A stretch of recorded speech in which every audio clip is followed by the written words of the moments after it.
Good afternoon, Trinidad and Tobago. I'm Karen Kozia Phillips. C News is live at noon. Topping the news at this time, the appeal by the state of the High Court ruling which blocked President Anthony Carmona from swearing in 2 judges is currently underway. President Carmona was expected to swear in 2 judges on the advice of the Judicial and Legal Service Commission. However, on Monday, former Government Minister Devant Maharaj sought the last-minute injunction to stop this, as he claimed the JLSC was performing its duties without its full complement of 5 members. Justice Frank Sipasad issued an order that the JLSC immediately advised the President to refrain from handing over to the 2 successful candidates any instrument of appointment to the office of judge, at least until they reappear in court on June 9th.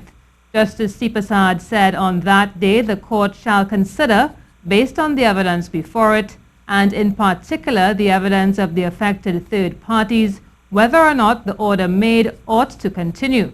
The JLSC has also been stopped from advising the President on the appointment of any new judicial officers until the hearing is completed. The property tax appeal is also being heard in the Court of Appeal. The matter started at around 9 a.m. A 3-judge panel began hearing submissions from attorneys representing both the state and former government minister Devant Maharaj. Maharaj had challenged the implementation of the property tax.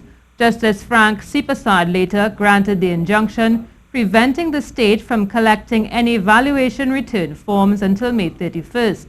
That date was eventually extended until June 22nd by the judge during a subsequent hearing. To other news now, Minister in the Ministry of National Security Dennis Moses says a Defense Force report can only be made public once proper procedures are followed. This as he responded to a question in the Senate posed by opposition Senator Wade Mark, who asked, in light of the public denial by the former Chief of Defense Staff Major General Kenrick Maharaj to his involvement in the matter involving 2 children posing with military weapons at Camp Kumuto. Senator Mark asked Minister Moses if a full report of the Board of Inquiry would be made public. There are procedures involved in securing the information, the report of this type, and once they are followed, my understanding is that the report can very well be made public. Last evening, the opposition leader Kamla Persad-Bissessar called on the Commissioner of Police to launch a criminal investigation into what she termed Army Gate. Speaking at the UNC Monday Night Forum, Mrs. Persad-Bissessar claimed there is a cover-up to protect the Attorney General Faris Al-Rawi. She also said former Chief of Defense Staff Major General Kenrick Maharaj was being framed and blamed for the AG's children being in contact with high-powered weapons at the Kumuto Army base. Opposition, and we will not rest until all is revealed in this matter, and those responsible for this cover-up will face the full force of the law. I call upon the Commissioner of Police to forthwith commence an immediate criminal investigation into those persons who are responsible for the conduct of this Board of Inquiry. Mrs. Persad-Bissessar said someone has committed a criminal act to protect the AG and he or she must face the law. In addition, I call upon the Minister of National Security to immediately release the Board of Inquiry report into this matter so that the nation can see whether there was a cover-up and the extent of that cover-up. Senator State says he's already written requesting a copy of the full report, not the cherry-picking of lines from it. This is the C News Live report at noon. Remember, you can keep up to date with all the latest news on our website at ctvtt.com, or you can check out our Facebook and Twitter pages at C News Live.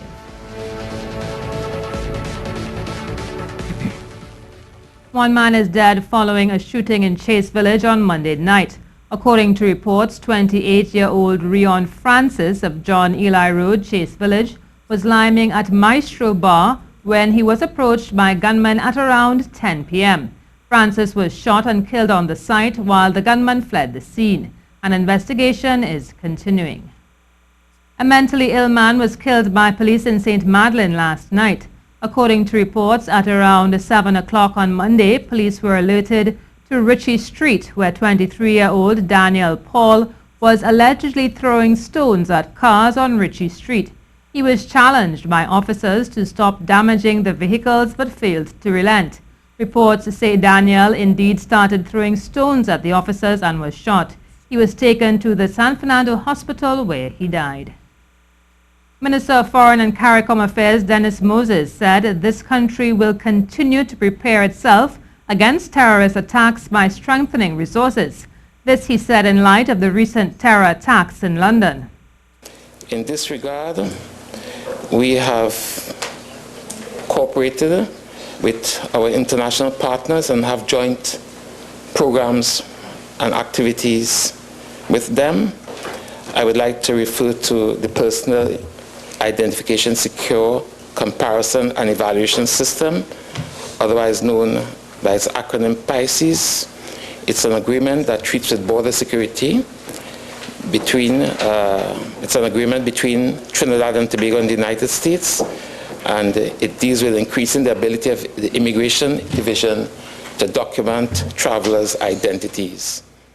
Meanwhile, the British High Commissioner to Trinidad and Tobago says there is no need to root out the violent people around the world.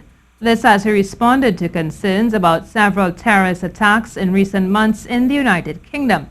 He said we are seeing an evil that is violently spreading hate and destruction. That our way of life should be replaced by an imposed version of Islam, which they wish to impose by violent jihadism. And of course, we have to root that out. And the way that we do that is to turn people away from violence, to make them aware again of just what sort of British universal pluralistic values we live by offer instead, which is opportunity, freedom and optimism. He said the UK has a robust counter-terrorism strategy, but it may need to be revised. We're also seeing a threat which is changing constantly. And has certainly gone more underground, certainly has become more separated and more hidden, if you like. And so we need to make sure that strategy is kept up to date constantly and continues to evolve to meet the changing threat. And that means making sure that the police and security services in the UK have the tools and the mechanisms that they need to be able to challenge that threat. To other news now, government plans to assist Jasmine Reyes, who appealed to the Housing Development Corporation for help for her paralyzed son Randy. According to reports, Reyes had been seeking a ground floor apartment instead of the 7th floor where she now lives because her son is bedridden. Today in the Senate, Minister of Housing Randall Mitchell announced plans to alleviate the plight by Ms. Reyes. This matter first came to me on Sunday evening when the reporter called, and I became very concerned and I empathized with Mrs. Reyes' plight. I immediately called the managing director of the HTC and asked him to look into the matter, verify if these claims were true, and to immediately alleviate the situation, if so.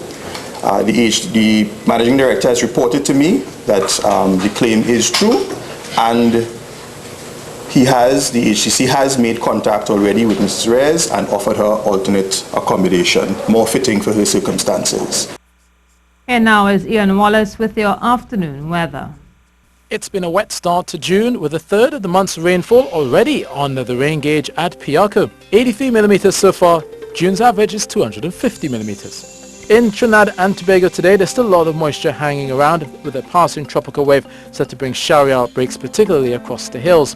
But there will be generally lots of cloudiness around, with also some haze expected, with some Saharan dust quickly following that tropical wave.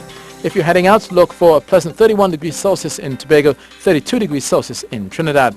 For fisher folk heading out, look for choppy seas of 2 to 2.5 meters, with easterly winds of 15 to 20 knots, bringing whitecaps and sea spray, with easterly swells remaining short at 8 to 9 seconds. Tide is high at 2:30 p.m., then low at 8 p.m. That is your latest weather, and I am meteorologist Dean Wallace. Attorney at Law Michael Karan Nicholas has expressed concern about the current crime bill which government is looking to take back to Parliament. He said under this bill everyone can be considered a criminal. Rishi Harinanan tells us more.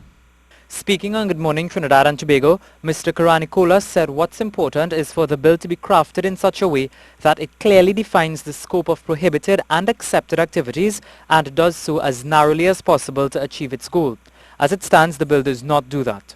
Unfortunately, what we see in the cybercrime bill is to criminalize enormous aspects of behavior and say, well, we will hold that to be criminal conduct if not justified, which is very vague phrasing, and so potentially there's no telling what level of or how wide a net this would cast in terms of normal online behaviors. He noted for there to be a free and open society, people need to know with sufficient clarity where the line between what's prohibited and what's accepted is. The problem with laws like this is they can be applied in a subjective or discretionary way, where if there's a type of speech that the government wants to stamp out, if laws give them the tools to do so, they'll be able to crack down on legitimate dissent, on protest, on any kind of speech that is inconvenient for the government, could fall afoul of this legislation, which is very troubling. He said if passed, the law will create a level of fear in people's mind and it may make them shy away from using the internet. While he admitted that cybercrimes do exist, the bill as is only duplicates laws which already exist. In a lot of circumstances, they're just iterations of garden variety criminal offenses. So, for example, if you want to make a cyber fraud a crime, cyber fraud is really just fraud done online. And so if you have regular fraud statutes that could apply to online behaviors, then there really is no need for additional legislation a lot of the time. A lot of the time you have existing criminal offenses, and all you really need to do is to provide proper training to police or investigative agencies in order to ensure that they can understand and apply these laws. And I will note that several of the crimes within the cybercrime bill are duplicative of existing offenses within Trinidad and Tobago's criminal system. Government plans to reintroduce the bill on Friday in Parliament and will have the matter discussed before a joint select committee. The bill requires a 3/5 majority to be passed in the lower house. Rishi Harinanan, C News. Trinidad and Tobago is not yet out of trouble when it comes to the production of natural gas. This from the Chief Executive Officer of the Energy Chamber, Dr. Thackeray Driver, despite BP's 2 trillion cubic feet of gas find. He explained over the years there's been a decrease in gas. The new finds, those are not going to come on stream straight away. That's going to be into the 2020s. So this is not, people shouldn't celebrate, oh, suddenly the country has money because we've had 2 finds. Certainly not. And the other part of that is that as you have high levels of investment, that actually means that the tax take in those years of high levels of investment is lower. So we need the investment to increase the production, but actually the tax that you receive during periods of high investment, which is going to be the future of Trinidad for the next few years. He said the decrease in gas production has caused problems for several plants in Point Lisas, and while there is some hope moving forward, the situation may not get back to the good days. What we're seeing now is a lot of investments going in Trinidad, which signals that decline in gas production is stopping. We will have some increases in production, but it doesn't take us back to the full production which we need to make sure that Point Lisas and Atlantic are full. So it moves in the right direction, but it hasn't solved the problem. The problem is still there, and we still need sustained, continued investment in increasing gas production. Opposition leader Kamla Persad-Bissessar says she can account for the money spent while she was Prime Minister. At a public meeting last night, Mrs. Persad-Bissessar said, contrary to what the PNM is saying, her government only spent $290 billion and not $500 billion. But they are spending the money and they cannot point. Can you see anything? Name me one thing this Rowley government has built that is positive. Point to one thing. And you cannot tell me one initiative they have taken to help people in this country, and you cannot tell me one. She said her government was able to create 55,000 new jobs while in office, but warned that more than that will be lost under this government. By the time these fellas finish, we would have lost over 100,000 jobs in this country. So you know what is the answer? They said, let's do this. They say, let's do this. Tonight I say, let us undo this. Let us undo this. Let us get ready. Let us get ready. A new vessel alone will not solve the medium and long-term issues affecting the sea bridge. According to businessman and financial analyst David Walker, there's a management issue which also needs to be addressed. Personally, of the view that a boat of itself will not solve this problem. It may solve it in the short term, but eventually we'll be back in the same position. I feel the underlying issue is one of management and leadership. Why? The two aren't the same, but because you see so many inefficiencies taking place. He also questioned the decision-making process of state boards. When we create a state enterprise, the rationale usually, we are told, is so that the decision-making is more efficient, faster, and so on.